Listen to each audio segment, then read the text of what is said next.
The accusations made in 3 Texas courtrooms were staggering.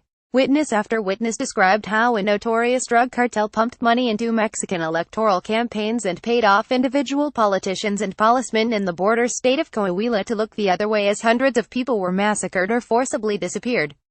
The Texas court testimonies, gathered in a report released this week by the Human Rights Clinic at the University of Texas School of Law and Fray Juan de Larios Diocesan Human Rights Center in Coahuila, give one of the most complete accounts so far of how organized crime has attempted to capture the institutions of democracy in Mexico's regions.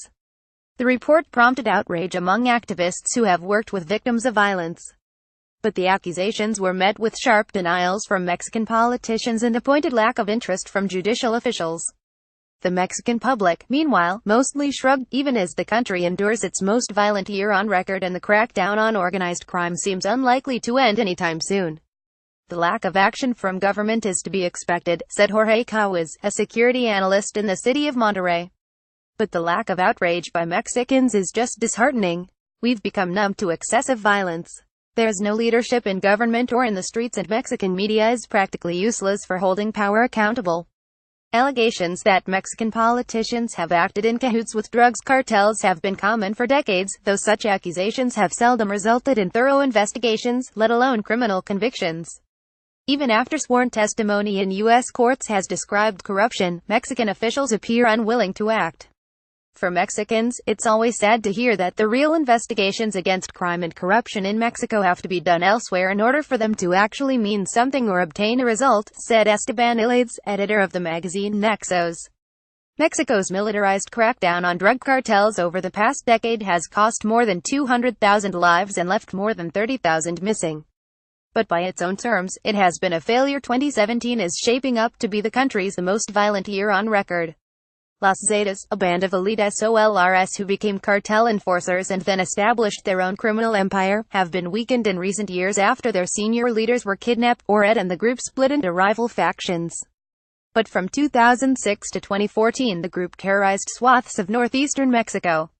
In Coahuila, an arid state butting up against Texas, Los Zetas had hundreds of people and burned their boss before scattering the ashes in the desert. The cartel carried out a string of massacres, including a 2011 rampage through the town of Allende which left about 300. They also spent millions on bribery, according to testimony gathered in this week's report and given in separate criminal trials between 2013 and 2016. The Zetas paid bribes and integrated police officers into their hierarchy to ensure the cartel would be able to continue their illicit operations without resistance, it said. Witnesses described the level of Zeta control which extended to city police chiefs, state and federal prosecutors, state prisons, sectors of the federal police and the Mexican army, and state politicians. The report also quoted explosive accusations made in U.S. courts that Los Zetas paid off a pair of Coahuila state governors and pumped millions into state elections elsewhere in the country. Some observers urged caution, saying witness statements alone, especially from those cooperating the authorities, were not enough to establish guilt. These guys clearly have a motive to blame others, to incriminate others. Whatever they're saying should be read within this context, said Alejandro Hope, a security analyst.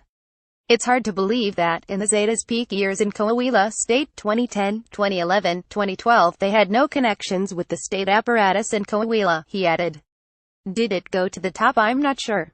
Javier Garza, former editor of the Coahuila newspaper El Siglo de Torian, said that such questions would probably go unanswered by Mexican authorities.